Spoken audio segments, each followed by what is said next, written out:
असहमी और उन भले के बैरी भक्ति का भेष धरते हैं, जैसे कि उन्होंने किया, लेकिन वचन की सामर्थ का इनकार करते हैं। यदि वे उसके अनुसार न बोलें तो उनमें कोई जीवन नहीं। यह ठीक बात है, भक्ति का भेष तो धरते हैं लेकिन इसका इनकार करते हैं।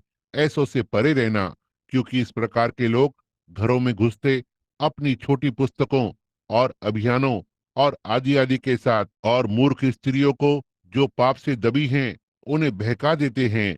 नाना प्रकार की अभिलाषाओं में हैं, सदा सीखती तो रहती हैं और कभी भी सत्य तक नहीं पहुंच पाती हैं। वे लोग किस प्रकार के हैं?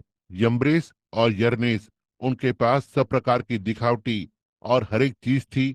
जैसे यरनेस और यम्ब्रेस ने मूसा का विरोध किया, वैसे ही ये सत्य का प्रतिरोध करते हैं।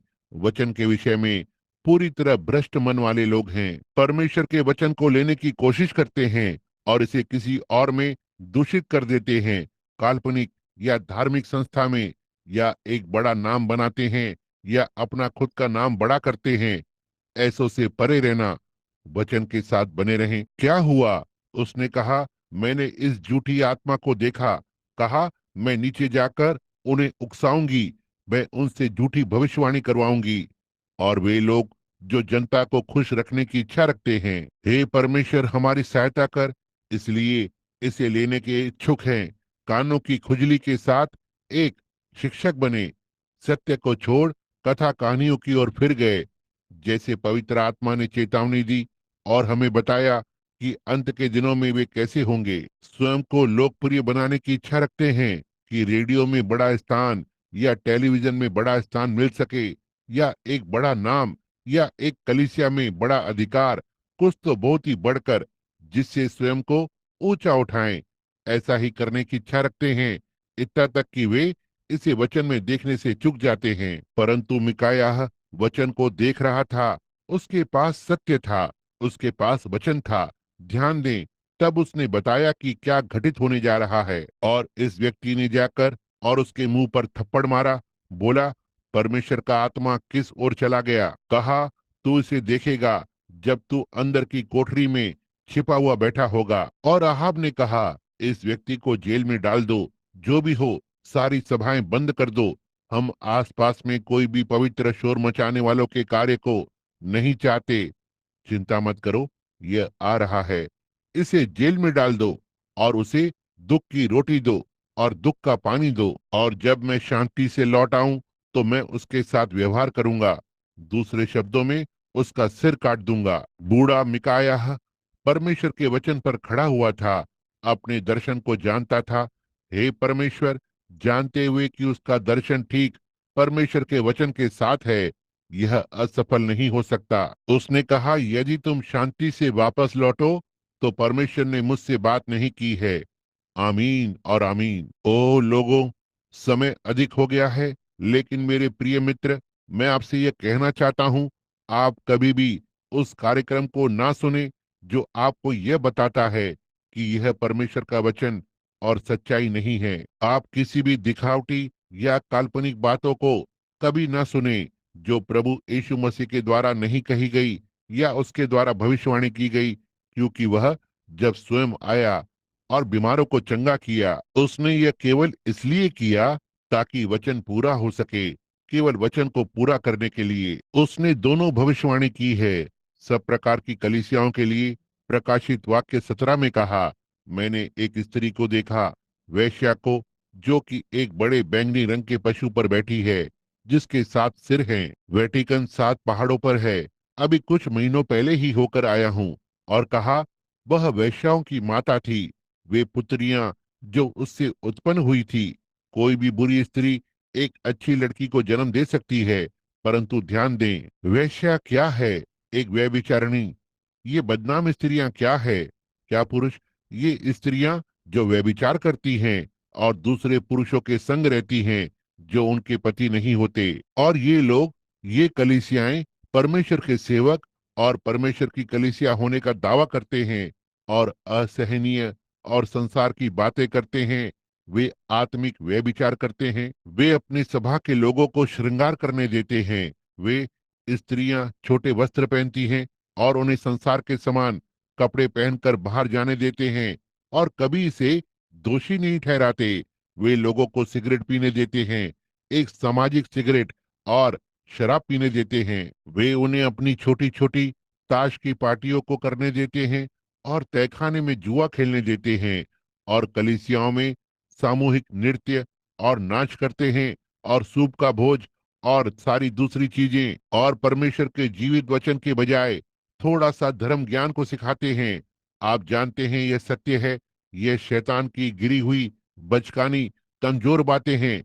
मैं नहीं जानता और क्या, और मसीह के नाम में मैं इसे दोषी ठहराता हूँ परमेश्वर के वचन के उजाले में, और कहता हूँ हमारा मन फेरा हुआ होना ही चाहिए, पवित्र आत्मा से प्रेरणा पाए हुए, फिर से जन्मे और नम्रता में चलते हुए और परमेश्वर की उपस्थिति में कि आने वाले दिनों में रैप्चर में चले जाएं। उन बातों से वापस फिरो। परमेश्वर के लोगों, घुटने पर आ जाओ। आप परमेश्वर की कलीसिया जो दावा करती है कि आपने परमेश्वर की आशीषों के उस किनारे को चूमा है, परमेश्वर के वचन के साथ बने रहें और कोई भी चीज जो इसके विरुद्ध है उससे अलग हो जाएं और आगे बढ़ते रहें। सांझ का उजियाला यहाँ पर है।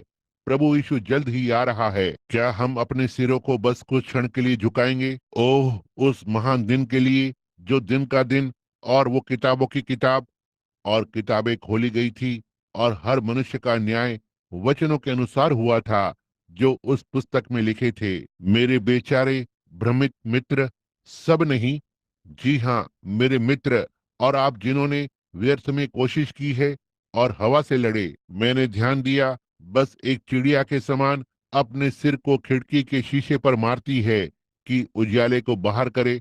उसने क्या किया? उसने केवल अपना ही सिर फोड़ दिया। उजियाला चमकता रहा। एक दिन वहां उस स्वतंत्रता की मूर्त या स्टैच्यू ऑफ लिबर्टी में, वहां ऊपर उस बड़ी भुजा में छोटे पक्षी आसपास मरे पड़े थे। मैंने कहा क्या हुआ? उस व्यक्ति ने कहा वहां पिछली रात एक तूफान आया था और तूफान में ये छोटे पक्षी उजाले में उड़कर गए। बजाय इसके उस उजाले में सुरक्षित स्थान में जाने का उपयोग करती, उन्होंने उजाले को अपने छोटे पंखों से बुझाना चाहा और उन्होंने मारकर उनका सिर फोड़ डाला। अपने सिर को मारकर फोड़ने की कोशिश न करें कि परमेश्वर के वचन से कुछ ऐसा कहने को लगाते हैं जो ये नहीं कहता। आज के समाजों के साथ मिलाने की कोशिश न करें, क्योंकि यदि आप संसार से प्रेम करते हैं या संसार की वस्तुओं से, तो फिर परमेश्वर का प्रेम आप में नहीं है। क्यों नहीं संदेश के उजाले को लेकर और आज रात सुरक्षित स्थान के लिए उड़ जाएं। ओह परमेश्वर हमें बचाएं। स्वर्गीय पिता, जैसे कि पुरुष और स्त्रियां जो यहाँ पर बैठे हुए हैं, लड़के और लड़कियां हैं, अनंतता से बंधे हुए लोग, इस संसार का वो पेट्रोलियम और लौकिक प्रकाश, 16 विभिन्न तत्वों के साथ जिससे हम बने हुए हैं, उनके देह के भीतर एक प्राण है जो कि बहुमूल्य है। वो आरंभ, वो शुरुआत। और प्रभु, मैं आपसे प्रार्थना करता हूँ कि इसी समय उस हृदय के साथ, उस प्राण के साथ, उस कोमल स्थान के साथ व्यवहार करें जो हमेशा के लिए जीवता है, जो हमें आगे की ओर बढ़ाता है। और मैं आपसे प्रार्थना करता हूँ कि आप आज रात प्रत्येक खोए हुए पापी को बचाएं, होने पाए वे अनुभव कर सकें कि बड़े मील के पत्थर को जिन्हें हम पीछे छोड़ते हुए आगे निकल रहे हैं, ये चिन्ह सड़क के दोनों ओर चमक रहे हैं। ये केवल जल्द ही उस एक धर्मी के प्रकट होने की ओर संकेत कर रहे हैं जो प्रभु यीशु है, जिसका मित्र होना जीवन का अर्थ है और जिसे जानना ही अनंत जीवन है। और हम उसे बाइबल के अनुसार जान सकते हैं, ना कि हमारी कलीसिया के द्वारा, लेकिन जन्म के द्वारा, नए जन्म, नया जन्म लेते हुए। और पिता, मैं अपने संपूर्ण हृदय से विश्वास करता हूँ यहाँ एक भी मरणहार व्यक्ति नहीं है, मुझे भी मिलाकर, जो दोषी ठहराया जाना चाहता हो या नरक में जाना चाहता हो। और हम क्यों किसी चीज को अपने मार्ग में आने देंगे? क्यों हम नकली को स्वीकार करें जबकि आकाश वास्तविक से भरा हुआ है और जबकि धरती अपनी बड़ी बाबुल के दाखरस की दावत में है? शराब पीना, खूब मद्यपान करना, आधे कपड़े पहने महिलाएं जैसे नबूकदनेस्सर के साथ, ऐसे ही साथ में रहने वाली स्त्रियां थी। वहां दीवार पर हस्तलेख चल रहा है। भविष्य दृष्टा इसे आते हुए देख रहे हैं, जो कि साधारण दर्जे के लोगों से ऊपर उठता है। हम इसे देखते हैं क्योंकि यह वचन में लिखा हुआ है। अब पानी नहीं, लेकिन इस बार आग है। और हम दीवार पर हस्तलेख को देखते हैं। हम देखते हैं प्रत्येक राष्ट्र दोषी है और परमेश्वर अपनी कलीसिया को लेने जा रहा है। फिर से जन्मे हुए वो घड़ी आ रही है जब वे पिछले युग के लूथरन युग, मेथोडिस्ट युग, सारे युगों से होते हुए जो सच्चे हृदय के साथ परमेश्वर में सोए हुए हैं, जब दाना केवल एक छोटी पत्ती था और जब यह एक लटकन था, लेकिन यह कुल मिलाकर वो जीवन होगा जो एक साथ इकट्ठा होगा और पुनरुत्थान आ जाएगा। वे सब प्रभु यीशु की एक सुंदर देह का निर्माण करेंगे। यह जल्द ही होने वाला है। आपने कहा, वे जो इसे अस्वीकार करेंगे वे रोने और विलाप करने और दांत पीसने के अंदर अंधकार में डाल दिए जाएंगे। पिता परमेश्वर, यहाँ कोई भी व्यक्ति वहां पर नहीं होना चाहेगा। ओह परमेश्वर, हम पर दया कर और हमारे पश्चातापी हृदयों के साथ और अपने सिर को धरती की मिट्टी की ओर झुकाया है जहां से आपने हमें लिया। और यदि आप देरी करते हैं तो हम वापस लौटेंगे। परमेश्वर, हम पर दया करें, जैसा कि मैं इस प्रतीक्षा कर रहे श्रोतागण के लिए विनती करता हूँ। आज रात इस संदेश के बाद मैं प्रार्थना करता हूँ कि लोग आपकी उपस्थिति में खड़े होने का अनुभव कर सकें। और जबकि हम अपने सिर झुकाए हुए हैं, क्या यहाँ कोई व्यक्ति है? कितने लोग, मेरा मतलब आप में से बहुत से होने के लिए बाध्य हैं कि आप महसूस करते हैं कि आपका जीवन परमेश्वर के वचन के साथ मेल नहीं खाता? क्या आप टालते आ रहे हैं? आपने अधूरा विश्वास किया है और आपने एक छोटा सा संसार लिया है और इसमें से थोड़ा सा और उसमें से थोड़ा सा, और आप आज रात इससे बीमार हैं और थके हुए हैं। ओह, आपने कलीसिया की सदस्यता ली है, यह सत्य है। हो सकता है आपने नहीं ली, मैं नहीं जानता, लेकिन परमेश्वर के सामने हम जो इस सुबह से पहले उसकी उपस्थिति में खड़े हो सकते हैं, वहां हो सकता है कोई परमाणु मिसाइल इन सारी चीजों को नष्ट कर दे विनाश में, इससे पहले कि सुबह हो। याद रखें, यह अब रूस में दिन का उजियाला है। उसने कहा, एक पलंग पर दो होंगे। कहीं जब वह आता है, रात का समय होना चाहिए। एक को ले लिया जाएगा, दूसरा छोड़ दिया जाएगा। क्या आप अपने हृदय में संतुष्ट हैं? परमेश्वर के वचन के उजाले में आपने परमेश्वर के आत्मा के द्वारा नया जन्म लिया है और जीवन के फल आपके जीवन में लगते हैं। प्रेम, आनंद, शांति, धीरज, भलाई, विश्वास, दया, धैर्य के साथ यह आप में आ रहे हैं? यदि नहीं, क्या आप इतने संवेदनशील हैं? मैं इस प्रकार से रख सकता हूँ जैसे आप परमेश्वर की ओर हाथ उठाते हैं और आप स्वीकार करते हैं कि आप गलत हैं। कहते हैं, परमेश्वर मुझ पर दया करें और मेरी सहायता करें कि मैं उस मसीही का उदाहरण बनूं जो आप चाहते हैं कि मैं बनूं, पवित्र आत्मा देने के द्वारा, और मैं भक्ति का जीवन व्यतीत करूं। क्या आप अपने हाथ को परमेश्वर की ओर उठाएंगे? परमेश्वर प्रत्येक को आशीष दे। बहुत से हाथ ऊपर उठे हैं। अब क्या कोई और है जो अपना हाथ ऊपर उठाना चाहेगा, जिन्होंने उस समय नहीं उठाया? क्या आप अपना हाथ ऊपर उठाएंगे? महिलाएं, परमेश्वर आपको आशीष दे। पुरुष, महिलाएं, क्या आप वास्तव में? महिला, परमेश्वर आपको आशीष दे। महिला, परमेश्वर आपको आशीष दे। श्रीमान, परमेश्वर आपको आशीष दे। बहन, परमेश्वर आपको आशीष दे। छोटे लड़के, परमेश्वर आपको आशीष दे। क्या आप इस गंभीरता को महसूस करते हैं? आप केवल एक संदेश सुनने के लिए कलीसिया में नहीं आते हैं, या मेरा मतलब है एक संदेश वाहक को देखने के लिए। आप संदेश को सुनने आए हैं, और संदेश वो है जो पवित्र आत्मा परमेश्वर के वचन को लेता है और इसे आपको देता है। अब इस विषय में क्या है? हो सकता है सुबह होते होते अधिक देर हो जाए। क्या आप परमेश्वर की उपस्थिति में अपने हाथ को उठाने की इच्छा रखते हैं, आप जिसने अभी तक नहीं किया है, और कहेंगे, परमेश्वर मुझ पर दयावान होना, मैं आपकी आत्मा को अपने में चाहता हूँ। क्योंकि परमेश्वर आपको आशीष दे। श्रीमान, परमेश्वर आपको आशीष दे। वहां पीछे, परमेश्वर आपको आशीष दे। परमेश्वर आपको आशीष दे। और आपको और आपको और आपको। जी हाँ, परमेश्वर आपको आशीष दे श्रीमान। परमेश्वर आपको आशीष दे श्रीमान। क्या आप कहना चाहेंगे, परमेश्वर, मैं वहां कुम्हार के घर को जा रहा हूँ। मैं बीमार और थका हुआ हूँ। मैंने हमेशा एक पवित्र जीवन की इच्छा की है और आज रात मैं वहां कुम्हार के घर अपना हृदय रखने जा रहा हूँ और कहूंगा, परमेश्वर इसे पूरी रीति से तोड़ दे और मुझे नया हृदय दे, एक नई आत्मा, और अपनी आत्मा को इसके बीच में डाल दे और मेरा जीवन ठीक आपके वचन के अनुसार व्यतीत हो। मुझे आज के दिन का एक मिकाया बनाए ताकि मैं यहोवा यो कहता है पर खड़ा रह सकूं, और मेरा दर्शन और मेरा जीवन जो मैं आपके सामने जीता हूं, ना कि मैं लेकिन आत्मा मुझ में उस जीवन को जिए जो बाइबल मांग करता है। मैं इसी प्रकार का होना चाहता हूँ। हे परमेश्वर, आपकी दया से मुझे इस प्रकार का बनाए। अब कोई है जिसने अपना हाथ ऊपर नहीं उठाया है? क्या आप अभी उठाएंगे? महिला, परमेश्वर आपको आशीष दे। परमेश्वर आपको आशीष दे। परमेश्वर आपको आशीष दे। महिला, परमेश्वर आपको आशीष दे। बस थोड़ा शांत बैठे रहें। अब जबकि आप प्रार्थना कर रहे हैं, हर सिर झुका हुआ है, हर एक आंख बंद है, हर कोई प्रार्थना कर रहा है। धीरे धीरे मिठास में अब इसे स्वीकार करें। अब परमेश्वर के साथ अंदर बंद हो जाएं। वो ठीक आपके पास ही है। अब श्रोतागण के सामने पीछे की ओर देखता हूँ, एक प्रिय छोटे पुरुष की ओर। एक दिन उसने अपने हृदय प्रिय को अलविदा कहा, बस थोड़ी देर के लिए। और एक और यहाँ बैठा हुआ है, कहीं तो अपनी हृदय प्रिय को अलविदा कहा, बस थोड़ी देर के लिए।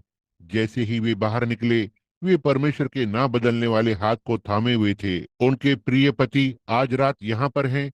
आज रात परमेश्वर के ना बदलने वाले हाथ को थामे हुए, ये जानते हुए कि हृदय प्रिय फिर मिलेगी। ओह, ये क्या होगा यदि इनके पास यह नहीं होता।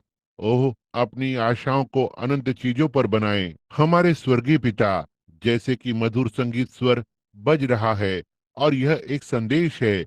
एक प्रचारक, पवित्र आत्मा, हमें अब संगीत के जरिए से प्रचार कर रहा है। हमें बता रहा है कि आज रात इस संदेश के साथ क्या करें। केवल परमेश्वर के ना बदलने वाले वचन को थाम लो। आकाश और धरती टल जाएंगे और बदल जाएंगे, लेकिन मेरा वचन कभी न टलेगा। यह नहीं बदल सकता। यह न बदलने वाले परमेश्वर का वचन है। तेरे वचन को मैंने अपने हृदय में छिपा लिया है। भजन संहिता में कहा कि मैं तेरे विरुद्ध पाप नहीं करूंगा। पिता, आज रात यहाँ 20 या 30 हाथ ऊपर उठे हुए हैं। पुरुष और महिलाओं ने वचन को सुन लिया है, जबकि विश्वास सुनने से आता है। उन्होंने इस एक सर्व पर्याप्त निर्णय को लिया है कि इस घड़ी से आगे आपकी सहायता और अनुग्रह के द्वारा वे आपकी सेवा करेंगे। अब क्या आप मधुरता से नहीं करेंगे पिता? उनके हृदय में उतर कर आ जाएं। अपनी आत्मा को उनकी नई आत्मा में डालें। आपको उन्हें एक नई आत्मा देना ही था, या तो वे कभी भी अपने हाथों को ऊपर उठाए नहीं रहते, नहीं तो उनकी ये इच्छा ही नहीं होती। लेकिन वे कुम्हार के घर को गए और उन्होंने आपको अपनी भावनाओं और उनके विचारों को बदलने को दिया, और अब उनके हृदय में वे कोमल हो गए हैं। और आपने कहा, जब तक मेरा पिता ही किसी को ना खींच ले, कोई मेरे पास नहीं आ सकता। वे अपने हाथ नहीं उठा सकते थे, सबसे छोटे से लेकर बड़े तक, जब तक आपने उन्हें ऐसा करने के लिए नहीं कहा होता था। उन्होंने ऐसा इसलिए किया क्योंकि आपने उनसे बात की थी, और यह परमेश्वर है जो उन्हें मसीह को दे रहा है। एक प्रेम के दान के समान उन्होंने अपना हृदय दे दिया है। और हम आपकी महान आवाज को यह कहते हुए सुनते हैं, वो जो मेरी आवाज को सुनता है, ना ही आपकी कलीसिया के पास आपका वचन है, और यह आपके वचन के विरोध में नहीं है, लेकिन वह जो मेरा वचन सुनता है और उस पर विश्वास करता है, जिसने मुझे भेजा है, उसके पास अनंत जीवन है और उस पर न्याय नहीं आता, लेकिन मृत्यु से पार होकर जीवन में प्रवेश कर चुका है। पिता, इन्हें लंबे जीवन के साथ, अनंत जीवन के साथ आशीषित करें और इन्हें अंतिम दिन पर जिलाएं, जैसा कि आपने प्रतिज्ञा की है। और होने पाए कि यह समर्पण की एक महान सेवा हो, जब जीवित परमेश्वर के संत आनंद करेंगे और नए सिरे से बन जाएंगे। होने पाए रोगी, हर एक जन, यदि यहाँ कोई उपस्थित है, होने पाए वे चंगे हो जाएं। होने पाए आपका आत्मा हमारे प्रभु मसीह के द्वारा प्रकट हो। अब हमारे सिरों को उठाकर बस कुछ क्षण के लिए मैं सोचता हूँ आप जिन्होंने अपना हाथ उठाया है, मैं विश्वास करता हूँ कि आपने जो कहा आपने स्वीकार किया है, लेकिन और मैं विश्वास